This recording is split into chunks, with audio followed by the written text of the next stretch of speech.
라디오에 물어보세요.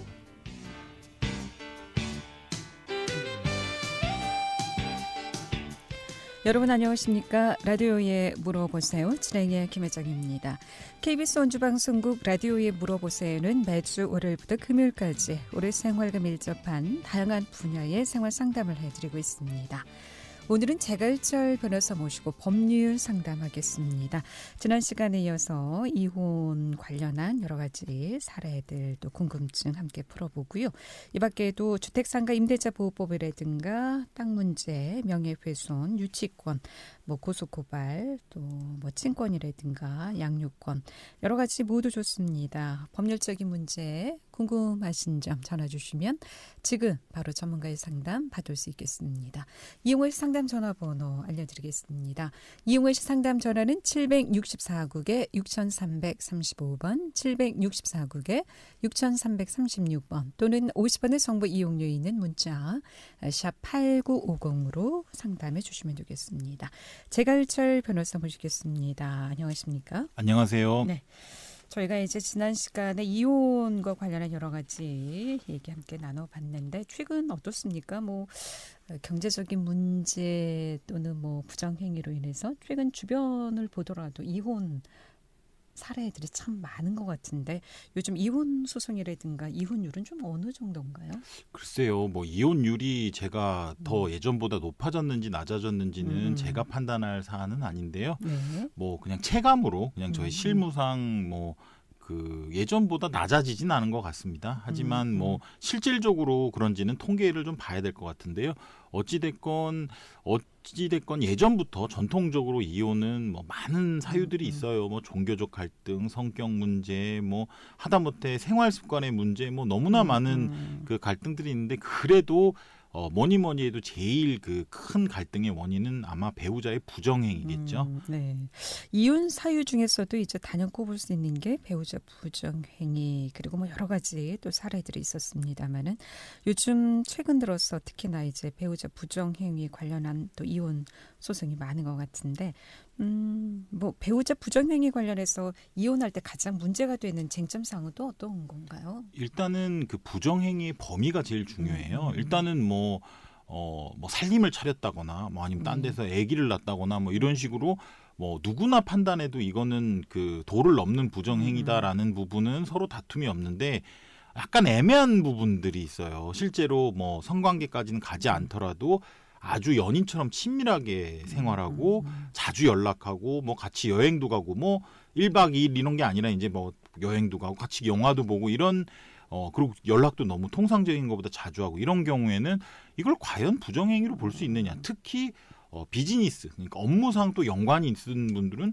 이게 일 때문에 만나는 사이인데 그럼 그걸 어떻게 하냐. 근데 배우자 입장에서는 일 때문에 만나는 것보다 너무나 친밀해 보일 때 이럴 때 과연 부정행위에 해당되느냐 안 되느냐 이게 판단하기가 애매한 부분이 이제 제일 큰 쟁점이고. 애매할 때는 어떤 판결을 내리시나요? 판사님? 일단은 그거는 이제 혼인 생활을 침해하는 정도이냐 아니면은 인간관계 또는 업무의 영역이냐를 판단하는 건데 제가 방송에서 일도양단적으로 이건 이렇고 저런 저렇고 기준을 내릴 수는 없어요. 워낙 많은 다양한 사례와 다양한 양태가 있을 거기 때문에 그때 타당한 판결을 내리는데요. 일단은 아까 말씀드렸던 대로 성관계가 있거나 아니면은 아예 다른 주거지 또는 1박 2일로 여행을 간다든지 이런 정도가 되면 이거는 의문에 없는 여지가 없는 부정행위인데요.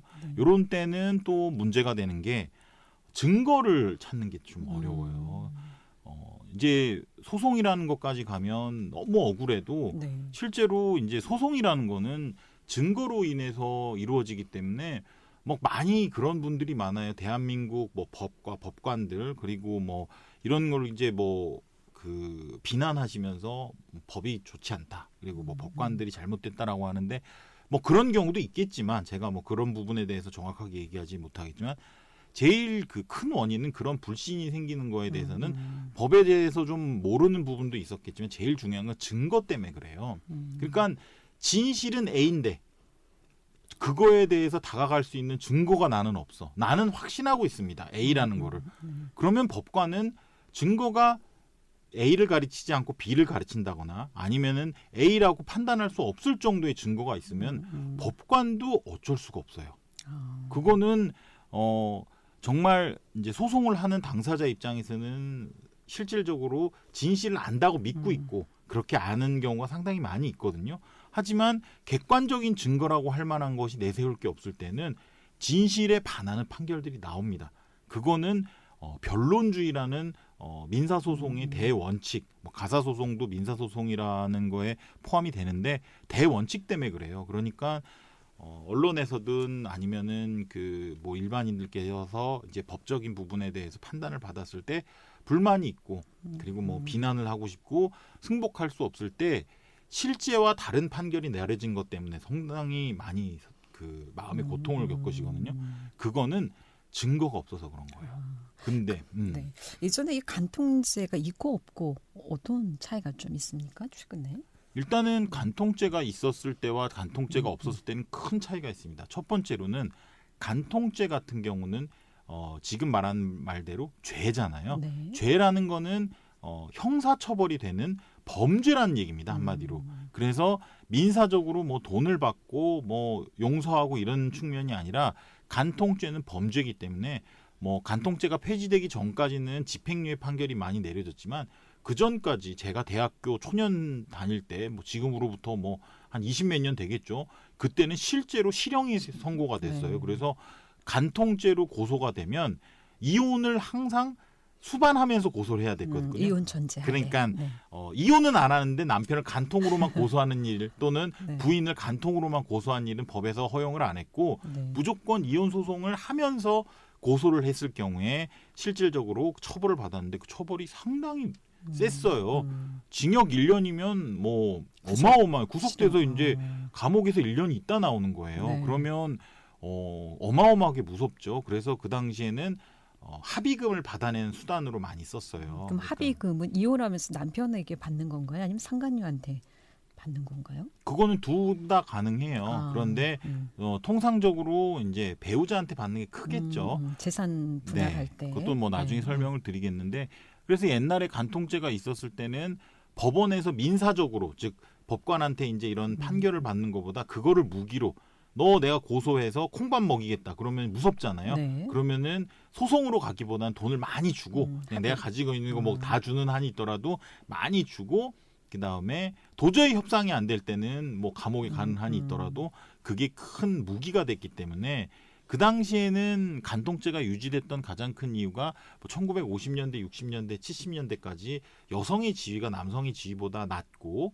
그리고 남성들이 경제적 주도권을 갖고 있었기 때문에 간통죄가 없어지면 안 되는 일들이 실제로 많이 있었어요. 예를 들면 조강지처 아이들 있고 그다음에 부인 그리고 남편이 여태까지 경제 생활을 하면서 부인은 아이들을 다 먹여 살리고 있는 케어하고 있는 이런 와중에서 남편이 젊은 여자랑 예를 들면 바람이 났다. 아주 전형적인 경우죠. 딴 살림 차리는 사례들이 많이 있었죠. 그럴 경우에 예전에는 뭐 지금은 경제적으로 뭐 여성들도 활동을 많이 하고 사회적으로 평등이 많이 이루어지만 그 당시에는 그 여성은 한마디로 죽으라는 얘기 한마디 먹고 살 길도 없고 가정주부로서 여태까지 살아가고 이 남편이 벌어다주는 가장이었다고 표현하죠. 가장이 벌어다주는 돈으로 아이들도 키우고 본인의 인생도 준비하고 있었는데 갑자기 남편이 다른 여자가 생겨가지고 바람이 나서 집을 버려버리면 이 여자의 입장에서는 그냥 아무것도 할 수 없는 무기력한 그렇죠. 상태가 되는 거군요. 그 당시는 왜냐하면 사회적으로 아주 위치가 달랐기 때문에 그럴 때는 간통죄로 고소하는 게 큰 무기가 됐었습니다. 그러니까 여성이라든가 가정을 보호하는 차원에서 이 제도가 그 당시에는 그런 게 있었죠. 근데 이제 우리나라의 간통죄도 실질적으로 헌법재판소에 개인의 성적 자기 결정권을 침해한다고 여러 번 올라왔어요. 제가 정확히 지금 기억은 안 나는데 3회인가 4회 정도 계속 이제 그 대법원에서 판결이 내려졌는데 대법원이 아닙니다. 죄송합니다. 헌법재판소에서. 헌법재판소에서 재판관들이 계속 합헌이라고 그랬어요. 간통죄는 가족제도를 유지하고 그다음에 사회적 약자인 여성을 보호하기 위해 필요하다. 또 필요하다. 계속 필요하다. 네 번째인가 판결에서 이거는 개인의 성적 자기 결정권을 침해하는 거기 때문에 헌법 불합치 한마디로 위헌이라는 얘기죠. 그래서 없어진 거거든요.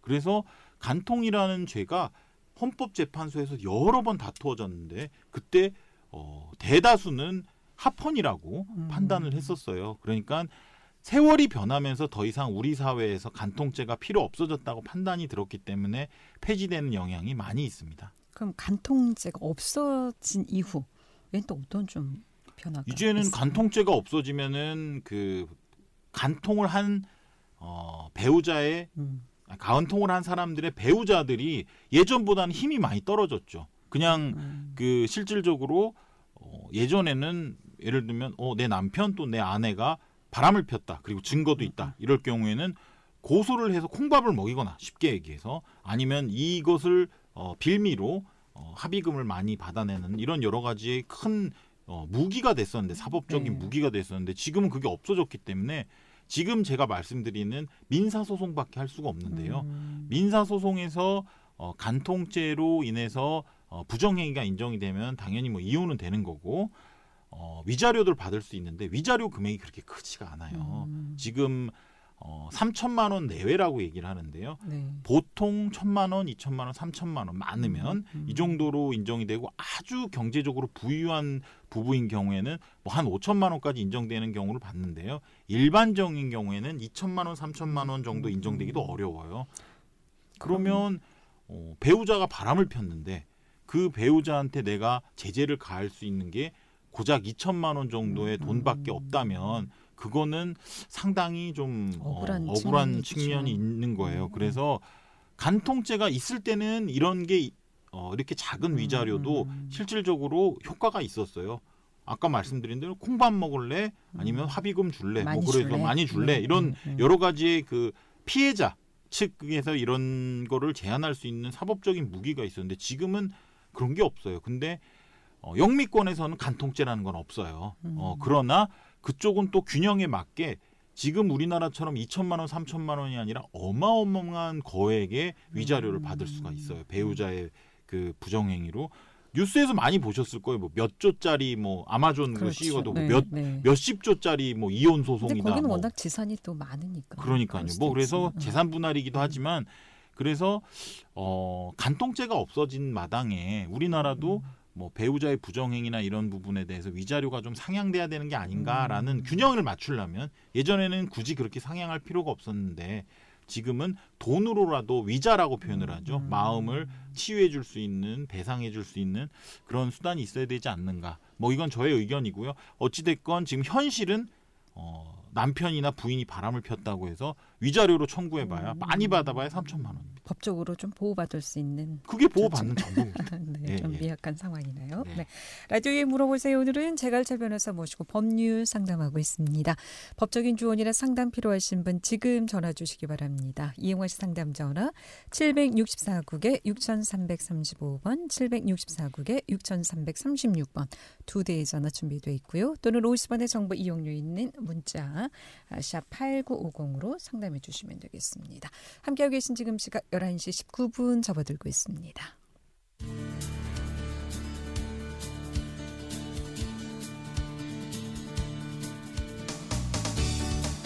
여러분께서는 KBS 원주방송국에서 진행해드리는 라디오에 물어보세요를 듣고 계십니다. 라디오에 물어보세요는 매주 월요일부터 금요일까지 실생활에 필요한 생활 상담을 해드리고 있습니다. 라디오에 물어보세요. 지금 여러분의 상담 전화를 받고 있습니다. 전화 주실 곳은 764-6335번, 764-6336번입니다. 지금 전화 주시면 전문가와 바로 상담하실 수 있습니다.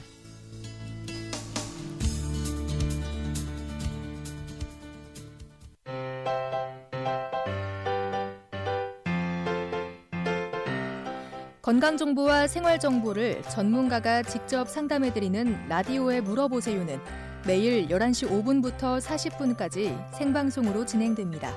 이 방송은 KBS 원주라디오 유튜브 채널을 통해 다시 들으실 수 있습니다.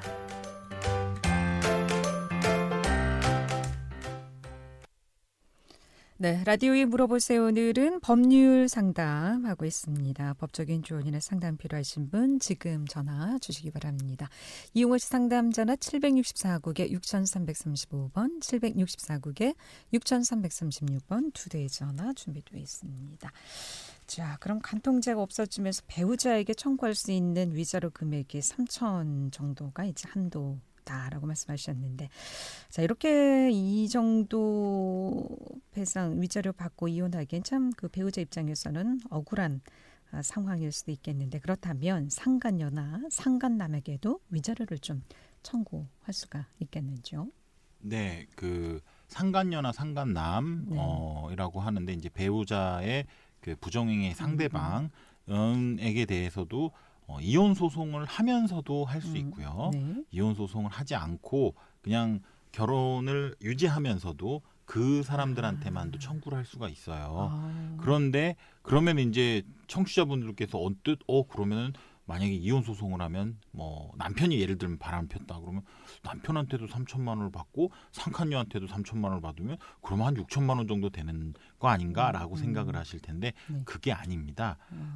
상간녀 또는 상간남, 그러니까 부정행위의 배우자와 나의 배우자가 공동 불법 행위를 한 거기 때문에 합쳐서 그런 거예요. 그러니까 누가 주던 이게 부진적 연대라고 전문 용어로는 표현을 하는데 누가 주든 어찌됐건 나는 3천만 원 이상 못 받는 그런 상황인 거예요. 그 대신 누구한테도 청구할 수 있지만 네. 누가 주든 누가 주기만 하면 나는 3천만 원 받고 그만둬야 되는 그런 상황인 거를 부진적 연대라고 하는데요.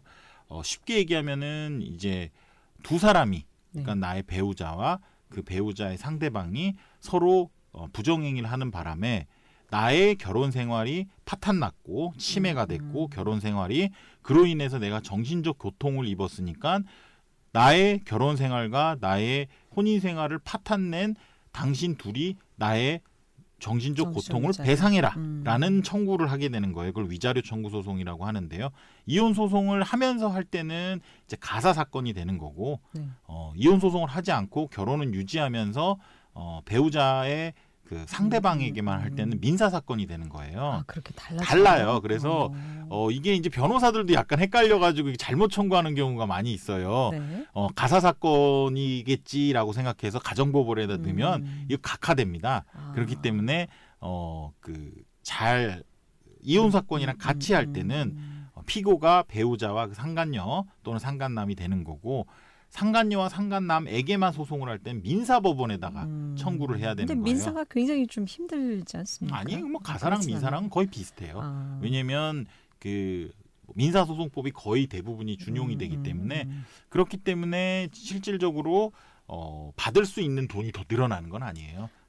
그러면 뭐 이혼을 하면서 청구를 하나, 이혼하지 않으면서 청구하나 금액은 똑같다라는 말씀이시죠? 똑같다기보다 하여튼 비슷한데 이혼까지 하게 되면은 더 많이 받을 수 있는 거 아닙니까? 위자료를. 내가 이로 인해서 당신네 두 사람으로 인해서 내 가정이 파탄이 났고 이혼까지 하는 처지까지 이르게 됐다면 그럴 수 있어요. 그런데 그거는 수량화하기는 어렵고 그건 그럴 수 있고 그다음에 아까 얘기했던 대로 이혼을 하면 보통 돈을 많이 받는 게 대부분 위자료보다는 대한민국 법에 의해서는 재산 분할이에요.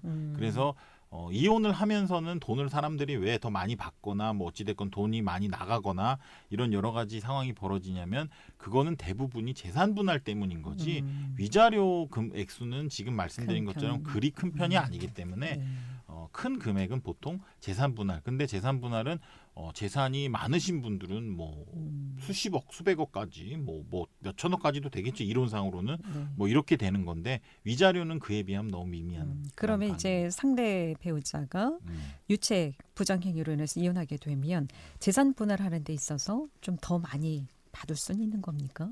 그런 질문도 상당히 많이 하시는데요.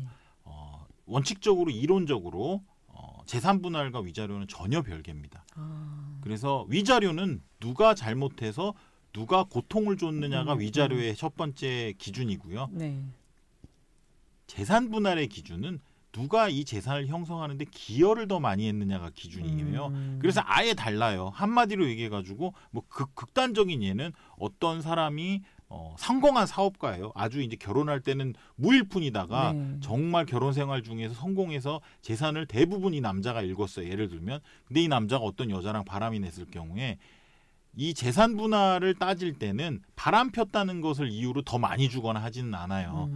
실질적으로 기여를 얼마나 했느냐 이 재산 형성에 네. 이거를 가지고 따지는데 제가 이렇게 말씀은 드리지만 이게 완벽하게 이론적인 거고 실제로 재판을 할 때는 법관도 사람이기 때문에 아무래도 이제 재산 분할에서 재량이 몇 대 몇 이렇게 나누잖아요. 네. 그 부분에서 좀 영향이 있지 않을까라는 저의 생각인데 이제 이론적으로는 그러면 전혀 관계가 없어요. 남편이 이제 사업을 해서 큰 돈을 벌었고 부인이 이제 직장 근로자가 아닌 가사 집에서 이제 살림을 하신 분이라면 그런 경우에는 좀 아무래도 바깥에서 활동한 남편의 기여가 크다고 볼 수가 있는 거겠죠. 아무래도 그런데 요즘은 가사노동의 가치도 상당히 많이 인정을 해줘서 네. 과거에 이제 뭐 80년대, 90년대, 70년대 이럴 때는 아까 같이 똑같이 제가 예를 든 그런 경우에는 뭐 2대8, 7대3까지도 남자 쪽이 많이 가져가는 걸로 이제 인정이 됐는데 지금 요즘은 여성의 가사노동이라든지 육아 그리고 실질적으로 가동 생활이 제대로 이루어졌기 때문에 남자가 사업에 매진할 수 있었던 여러 가지 그렇죠. 측면, 이런 여러 가지 측면을 고려해서 뭐 6대4, 5대5까지도 인정을 해주는 추세예요. 그래서 과거에는 아까 말씀드린 대로 그런 뭐 남자가 아주 뭐 자수성가해서 결혼할 때는 정말 빈털털이었는데 크게 성공을 했다 이런 경우에 뭐 2대8, 7대3까지 남자 쪽에 많이 손을 들어줬는데 지금은 그게 많이 희석되고 그러면 반반씩 주는 경향도 많이 있어요. 상속이나 증여되는 경우는 어떻습니까? 증여받은 경우 또 상속받은 경우? 일단은 그것도 많이 물어보시는데요. 네. 부부가 이제 결혼을 해서 결혼의 공동 생활을 하면서 벌은 돈이 아니라 남편이 그냥 아버지한테 그냥 받았거나 아니면 예를 들면 이것도 있어요. 로또에 당첨되거나 네. 복권에 당첨되거나 아니면 뭐 할아버지나 아버지한테 큰 재산을 받거나 이런 경우에도 이제 재산 분할해서 이것도 나눠야 되냐라고 네. 물어보시는 분들이 상당히 많은데 실제로 그런 경우에는 이제 부부 생활에 공동 생활에 형성된 재산이 아니기 때문에 일방의 특유 재산으로 봐서 안 나눠도 돼요. 다만 예를 들면 결혼한 지 1년 만에 아버지한테 뭐 큰 땅을 받았어. 또는 아버지 돌아가시 큰 상속을 받았는데 결혼한 지가 한 20년 넘었어. 그 이후로도 19년을 지냈어요. 그러면 그것도 분할 대상이 되는 거예요. 왜냐하면 그 재산을 받은 건 아버지한테 받았지만 누구 한쪽이 실제로 그 재산을 유지하고 지키는 데 있어서는 둘 다 기여를 한 거지 않습니까? 오랫동안 그렇죠. 같이 살았기 때문에 예를 들면 결혼한 지 1년 만에 헤어졌는데 6개월 전에 뭐 아버지한테 큰 재산을 받았다. 이런 경우에는 아무런 그 분할의 그 의무가 없는데요. 아까처럼 뭐 아주 젊었을 때 뭐 받았는데 아주 오랫동안 결혼 생활을 했다. 이런 경우에는 그것도 분할해야 돼요. 결혼 생활 기간도 이제 영향이 있을 수 있다. 지난 시간인가 세무 상담 시간에 로또 관련해서 질문이 오긴 했었거든요. 로또 당첨금도 원칙적으로 분할해야 되느냐? 로또 당첨금은 재산 부부간의 공동 생활 중에 아주 특이한 경우 예를 들면 부부가 500원씩 내가지고 1,000원짜리를 샀는데 뭐 이렇게 된다거나 아니면은 살 때부터 우리는 요거 당첨되면 우리는 같은 권리가 있다라고 약속을 한 이런 아주 특이한 경우 빼놓고는 그냥 뭐 남편이 용돈으로 또는 부인이 용돈으로 로또 산 거가 당첨되면 이혼할 때 그걸 나누진 않습니다. 그걸 재산 분할까지 가지는 않는다. 예. 라디오에 물어보세요. 오늘 법률 상담하고 있습니다. 이혼에 대해서 알아보고 있고요. 뭐 이혼 관련해서 궁금증이라든가 또 이 밖에 여러 가지 법적인 조언이나 상담 필요하신 분 전화 주시기 바랍니다. 이용의 상담 전화 764국에 6335번, 764국에 6336번 두 대의 전화 준비되어 있습니다. 11시 29분 정각입니다.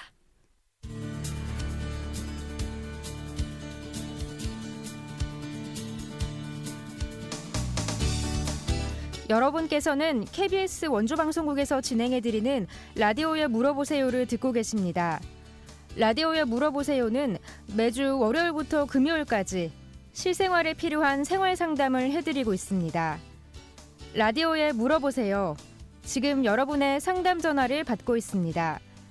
전화 주실 곳은 764-6335번, 764-6336번입니다. 지금 전화 주시면 전문가와 바로 상담하실 수 있습니다.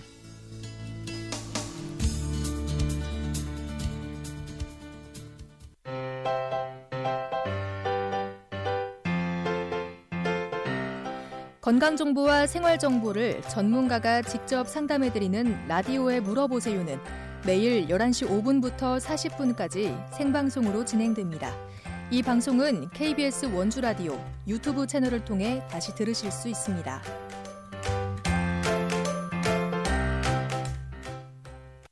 라디오에 물어보세요. 오늘은 자갈철 변호사 모시고 법률 상담하고 있습니다. 764-6335, 764-6336 지금 전화 주세요. 지금 전화 주시면 전문가의 상담 바로 받을 수 있겠습니다.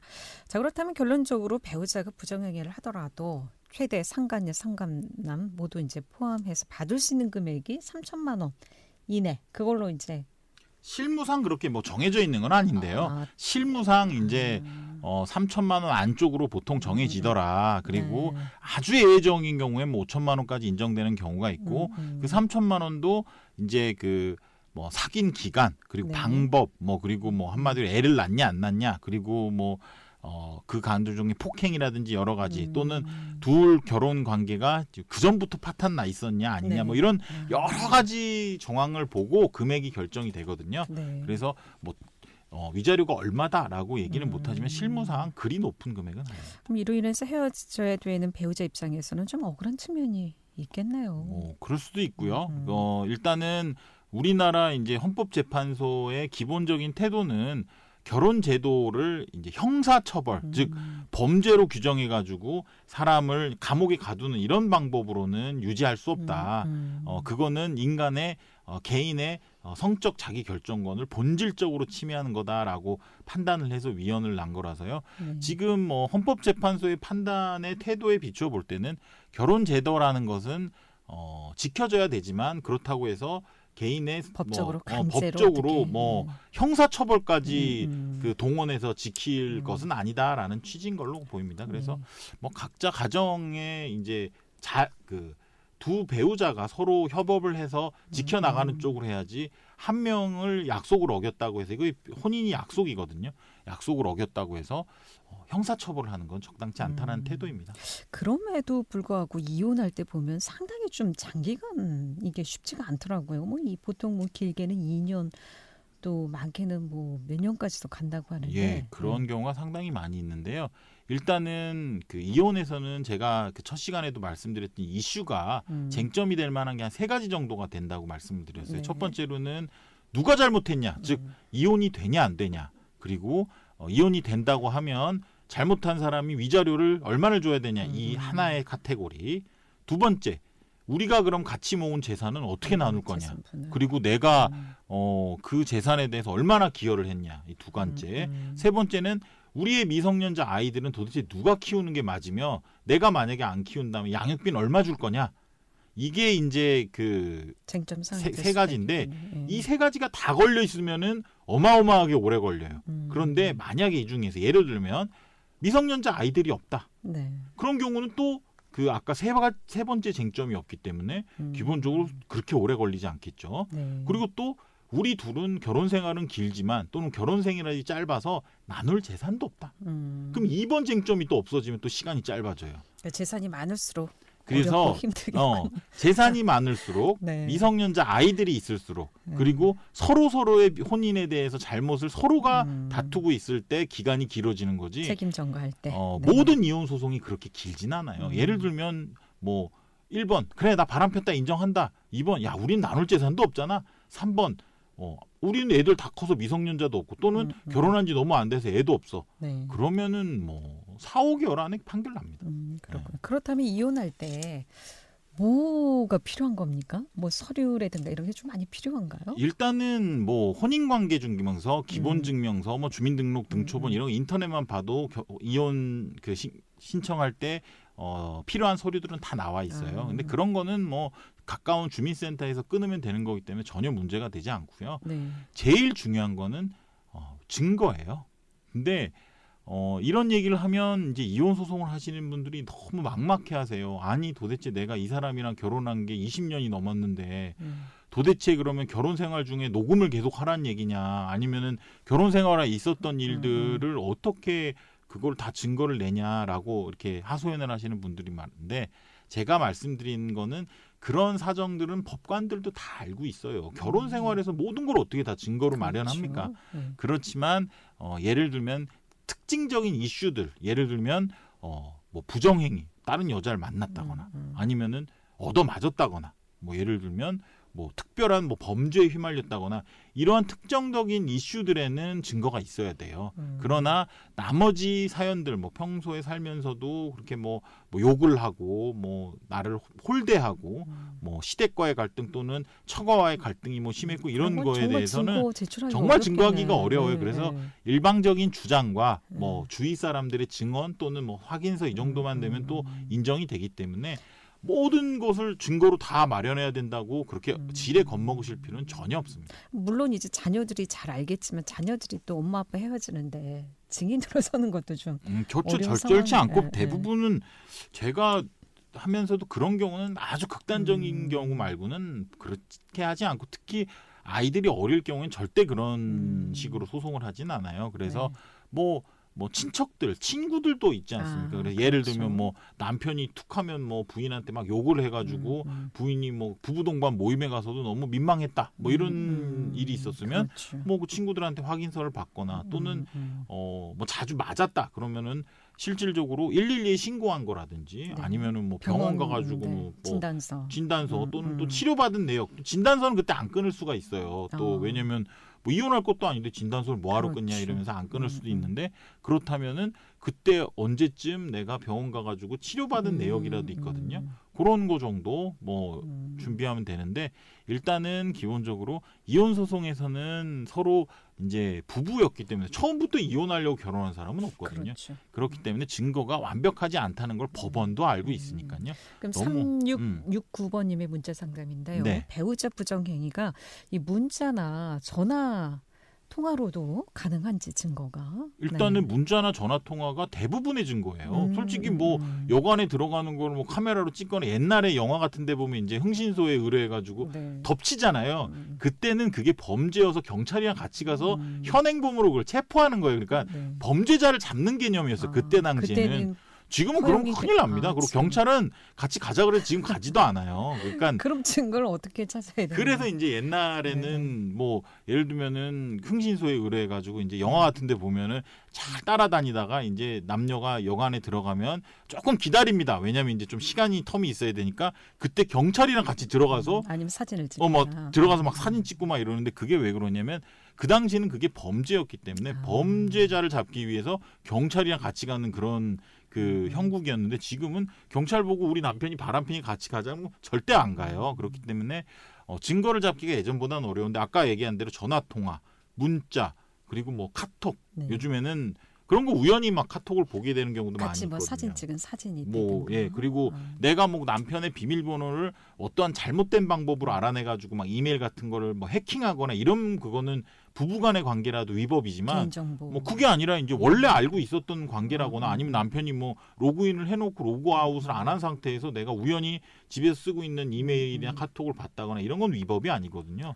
그러면은 모르는 상태에서 다른 모르는 상태에서 해킹이라든지 아니면 다른 방법으로 비밀 번호를 알아내거나 뭐 그럼 부부간에도 그거는 불법이에요. 부부간에도. 그러나 그게 아니라 이제 남편이 로그인을 해놓고 로그아웃을 안 했는데 또는 아내가 뭐 카톡에 그 핸드폰 잠금 장치를 안 해놓고 그냥 카톡을 하다가 갔는데 우연히 이렇게 봤는데 그런 내용을 보고 이건 불법이 아니거든요.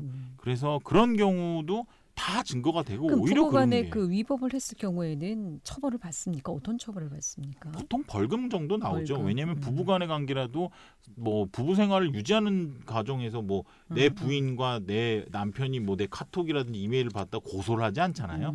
그러나 이제 이혼 소송까지 가면 고소를 해요. 그럼 이제 뭐 벌금 50만 원, 100만 원이 나오죠. 네.